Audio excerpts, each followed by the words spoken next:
Fishes are quiet, but big doggies are loud.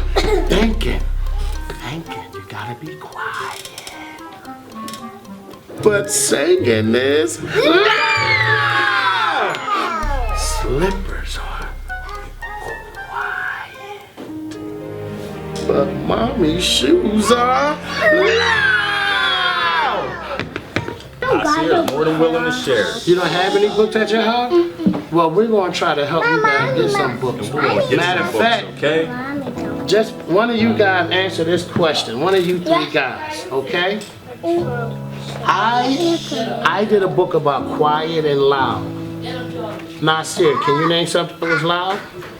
The dog, the big dog. Now y'all got a book at this.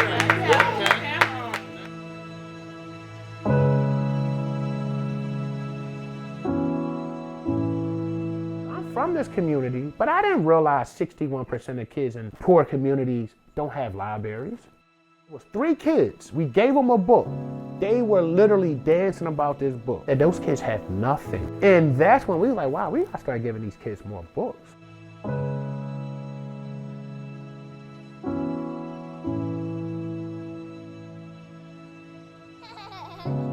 To get these couple of books, it's the smallest gesture, but it's the biggest gesture.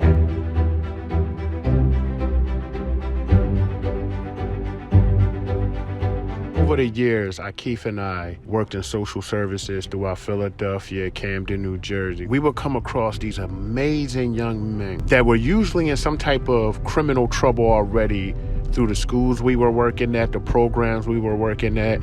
And one of the main things we noticed is that most of these kids could not read. Having worked in a juvenile detention center, it wasn't something that I would have thought of. I wonder if this kid here knows how to read. These kids are good kids. These are nice kids. But if you read their criminal jacket, they're not nice kids. Your choices are extremely limited when you can't read. Getting a job, starting a business, opening up a bank account.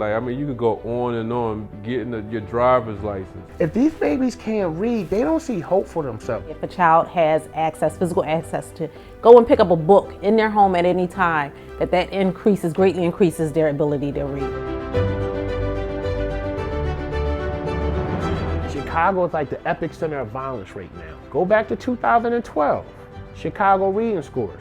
17% kids were proficient, 2% were overly proficient. So 19% of kids in Chicago were efficient readers in 2012. Fast forward that 8 years later, who's killing each other in the streets? The 18, 19, 20-year-old 8th graders from 8 years ago. People don't realize that when you don't know how to read and you're poor, there's not a lot of options for you. Young man shot 18, 20 some times right here in North Philadelphia, and these stories are almost common.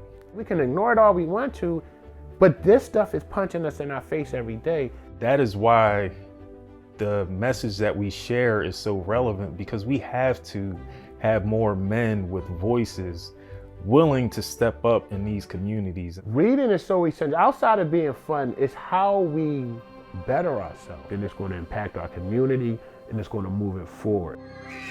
Reading and early literacy is probably the most important thing in impoverished communities that we can give our kids. And it doesn't cost much. You get to pick a book, okay? And this is a book for you to have forever and ever, amen. Okay? I want this one. I know. What book you want? What book would you? That Cinderella. I had a feeling you would pick that. A princess book for a princess. From 0 to 8, 0 to 3rd grade, you learn how to read. From 3rd grade on, 8, 9 years on, you read to learn. That's why they say if you haven't got it by 3rd grade, you're going to end up in a world of trouble because no one else is teaching you after that. Poor communities, I don't care if you black, white, Hispanic, whatever, you don't have that money to spend on reading. So what happens is You end up falling into traps of your community. You end up dropping out of school. You end up falling into prison. A, B, C, D, E, F, G. That's why Keith and I say, let's start with the daycares. How do you break the cycle of something? Stop it in the beginning. Look at the statistics around men reading with children. The outcomes are astronomical. Now I know my ABCs. Next time, won't you sing with me? Yay! Great job.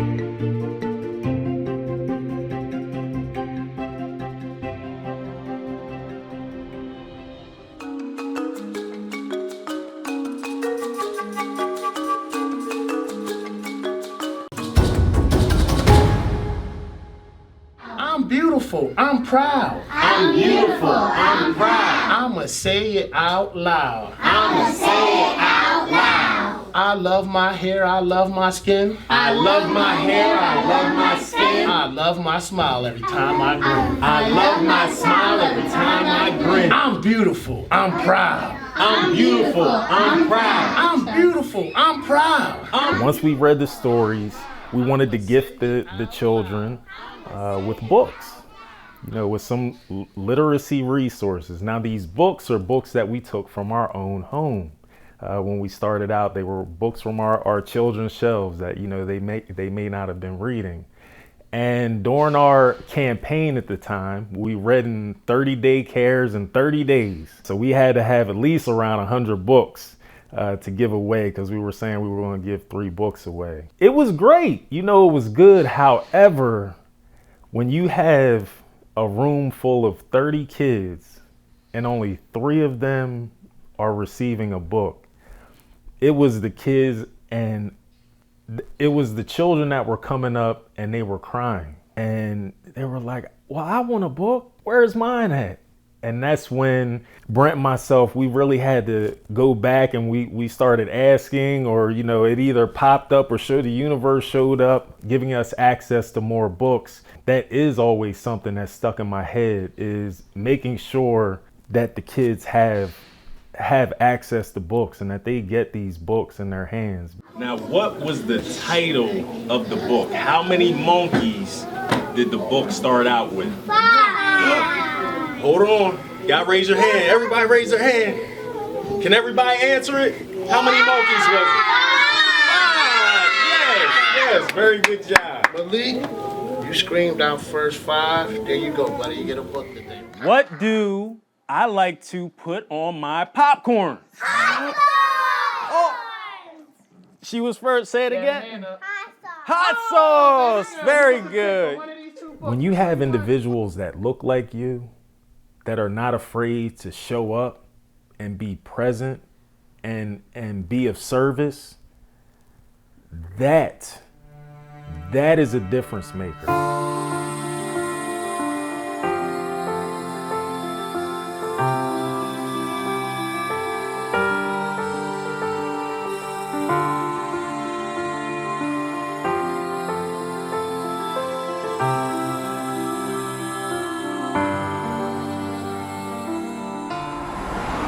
Today, October 26th, in about a half an hour, my partner Keith Staples and I meeting with the mayor's office. When we got together last year to put this thing in motion, ultimately we knew we needed funding, we needed the support of people hired bigger than us.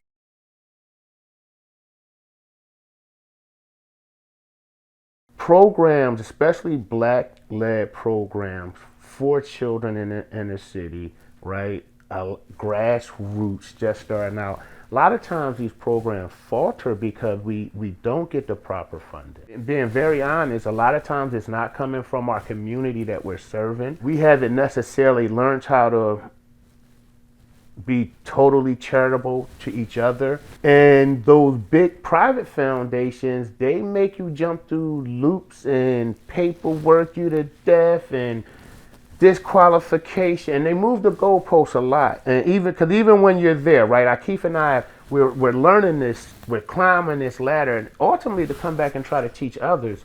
And we see how the goalposts, you're a small organization because it's 2 of us, but another organization is big and they have 5 people and they get, millions of dollars. Right now, North Philadelphia schools giving kids 13 books apiece, pre-K and kindergarten students. We do 2 to 3 interactive readings with them.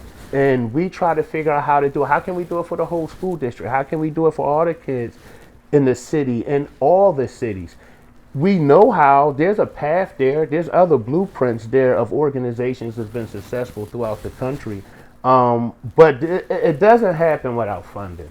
The only way for you to survive is to have funds, some type of funds. And there are so many great organizations that don't see the light of day.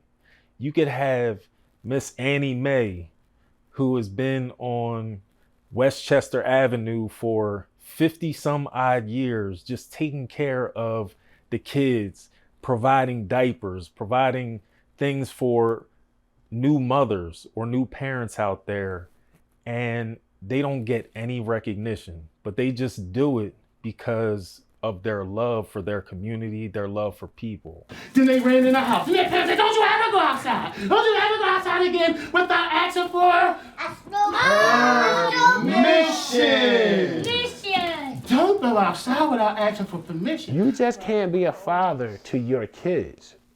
You have to be a father to your community. So one of the things we say is, FathersRead365 is a father initiative that engages fathers in their kids' early literacy and kids in their community. We can just show up at a very early stage of their lives, and then they get to see us in that position, and to be able to champion something like literacy, reading, making sure that you dream big in this life. And when we realized, wow, there's just not enough voices out here speaking about early literacy, especially in the communities that we're touching. We want to make sure that that engagement lives on. The message that we're trying to bring across, you don't have to wait for Superman. Put on your own goddamn cape and get out there and start saving lives. You don't have to wait till you have this degree. You don't have to wait till you have this website. You don't have to wait till you have all this funding. Get into the community where you're trying to help, develop a plan on how you want to help, and do the work. We literally were told, y'all will never get fully funded by the William Penn Foundation for your little program in your Black and brown community. A week later, we got a call from William Penn Foundation saying, we want to work with y'all. We've done a lot. It's just so much more we have to do and want to do and can't wait to do. That's the beauty of it.